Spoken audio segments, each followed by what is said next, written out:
Karena saya juga tidak tahu siapa namamu. Kenapa sayang? Iya, tahunya nanti di share langsung. Gini Miss, aku mau curhat. Oke, silakan. Ini kan teman saya itu kasusnya sangat-sangat besar Miss. Hah? Gini, iya besar posisinya, kasusnya itu besar. Majikan aku itu punya pembantu itu 2, kan? Aku jaga anaknya, dia di majikan saya. Tapi aku yang ngeceng itu dari anaknya nenekku kan, iurunan gitulah. Tapi pembantu yang satu beda rumah sama saya, tapi kan saya 1 minggu sekali kan ke sana. Biasalah. Keadaannya dia itu kerja 3 bulan. Masih kerja 3 bulan. Dari Indonesia? Dia itu dari Hongkong dia finish kontrak, terus saya di finish kontrak. Dia pindah majikan ke aku kan kerjanya 3 bulan, orangnya baik banget lah. Baiklah, aku baru walau saya pembantu 2, tapi aku yang lama, pembantu yang lama aku. Tapi aku sama pembantunya, mboknya aku pokoknya sayang lah, aku ya sering ngasih makan biasa gitu. Posisi dia itu mau pulang ke Indonesia, dia notice karena nggak kuat dengan mbokku, karena mbokku saking cerewetnya ya, ya itu. Tapi masalahnya itu dia itu nggak masalah kasus itu di luar majikan saya, pokoknya kasusnya di luar lah. Dia itu majikan aku udah beli tiket, udah kasih tiket ya, dia kan mau pulang, udah diantar, udah dikasih uang dia. Oh, liburan atau finish kontrak atau ngebreak? Dia notice. Oh, dia notice mau pulang. Oke, terus? Pulang, dia di agent diantar sama majikanku lah. Totalan gitu. Oke. Dia saat dia totalan, dia cerita sama aku, dia di bandara itu dia ditangkap sama polisi. Oke. Ditangkap polisi, kasusnya itu dia dibohongin sama temennya itu pencucian uang.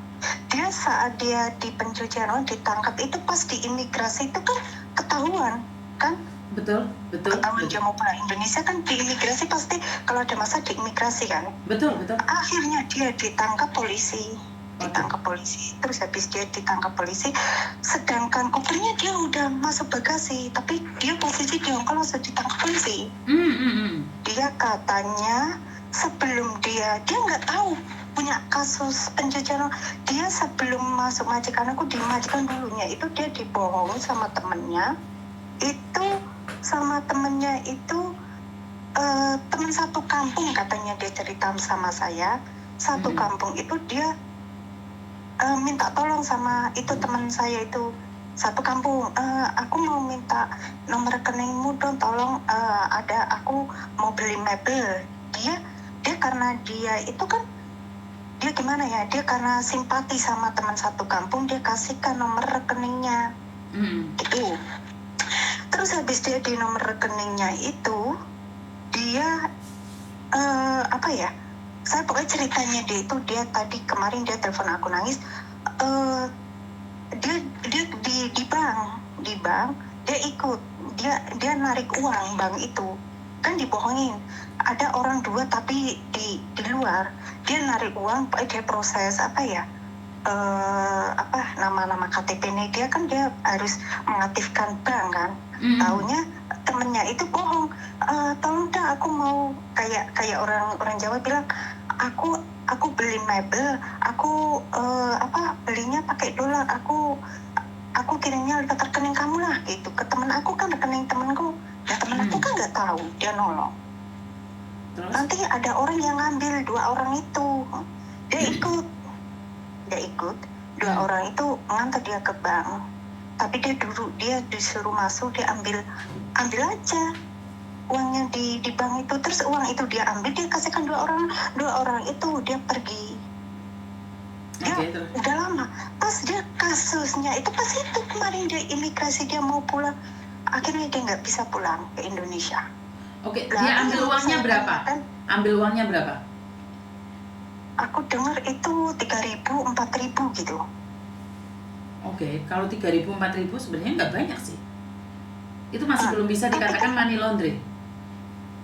Oh, terus habis itu dia majikan aku kemarin ya, aku ke sana.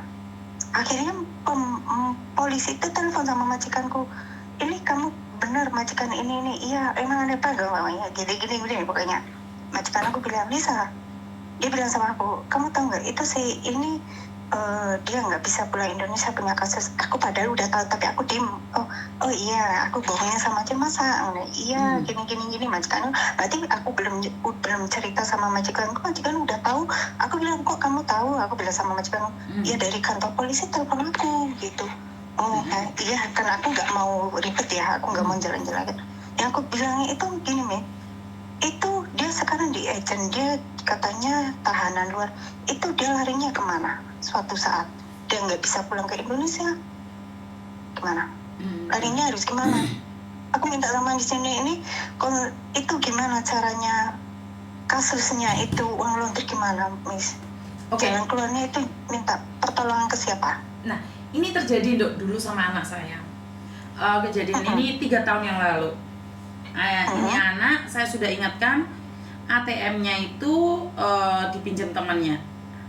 ATM dipinjam temannya dan nomor rekeningnya dia itu dilaporkan sama orang.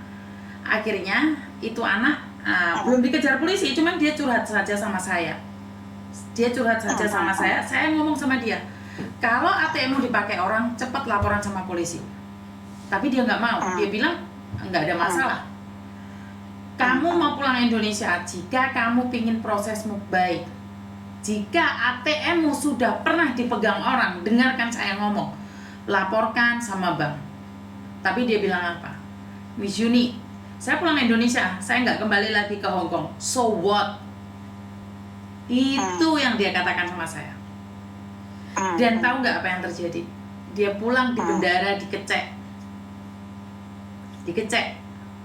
Habis itu dia imigrasi telepon saya, sama kejadian sama temanmu itu. Telepon saya, imigrasi telepon, apakah benar ini anakmu seperti ini, seperti itu, seperti. Oh, saya bilang iya, betul ini anak saya. Ini kejadian 3 tahun yang lalu.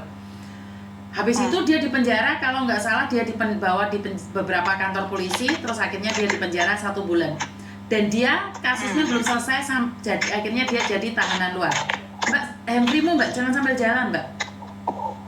Iya. Phone ka bawah. Phone ka sana. Ayo, phone ka bawah.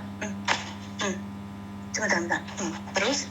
Setelah itu, setelah telepon saya, polisi menanyakan, kamu tahu nggak kasus ini? Saya bilang saya pernah mengingatkan dia, tapi dia bilang tidak ada hubungan. Karena dia mau pulang Indonesia selamanya. Malah polisi mencurigai dia tahu kasus ini dan dia lari dari kasus ini. Makanya hukumannya semakin berat. Nah, akhirnya saat dia keluar, walaupun saya marah sama anak saya, walaupun saya sudah usir dia dari boarding house, karena dia datang dan meminta maaf sama saya nabung dia. Kasusnya 2 tahun baru selesai. Ini posisi teman aku mau bantu, tapi posisi dia udah keluar dari majikan itu bilang, Lisa, karena mungkin majikan aku khawatir kamu jangan, dia udah keluar dari majikan, kan bukan urusan majikan. Nggak boleh ikut campur, Mbak. Saya nggak boleh ikut campur. Ya, saya juga nggak mau ikut campur. Dia bilang kamu jangan ikut campur, nanti kamu juga ketangkap. Cuma saya konsultasi, saya sesama Indonesia, saya cuma berketuk hati. Itu aku gimana, cuma aku tanya sama Miss Yuni, jalan keluarnya itu gimana ya Miss? Kalau dia itu nanti apa suatu saat dia di penjara atau ada bantuan dari imigrasi apa gimana nanti? Siapa yang membantu? Dia melakukan kriminal kok dibantu imigrasi? Ya nggak ada. Pertama, apa yang dia lakukan? Coba minta bantuan agennya. Apakah agen mau membantu? Kedua, tanyakan sama KJRI, apakah KJRI mau membantu ataupun memberikan tempat. Jika dimanapun dia sudah nggak ada tempat, dia boleh numpang tempat saya. Cuman tinggal di boarding house saya tetap harus tahu aturan. Jika enggak, saya usir dia keluar. Yang itu kan orang teman aku kan dituduh ya ikut Mbak kipas anginmu Mbak kipas anginmu kondisikan Mbak kipas anginmu. Yang jahat itu kan temennya yang kamu loh, teman kamu yang minta bantuan kamu itu kemana? Orangnya sekarang di Indonesia. Ya, Dia yang ngambil uangnya siapa, Mbak? Yang ngambil uang siapa? Dia bilang aku, iya dia, kamu coba buka deh CCTV kamu di bank suruh polisinya buka CCTV, aku bilang gitu sama Yang dia. ngasih ATM-nya siapa? Yang ngasih ATM itu kan lewat apa ya, temen kampungnya itu. Makanya yang ngasih kan dia sendiri. Yang ngasih kan dia sendiri.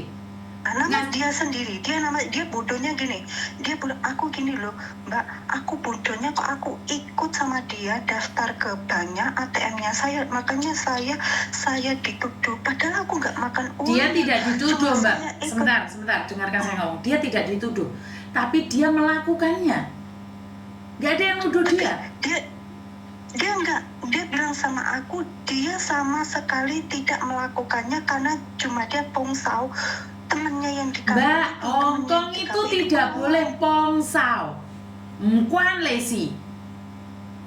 Dia bilangnya, dia katanya dia sendiri bilang temennya itu telepon sama dia itu.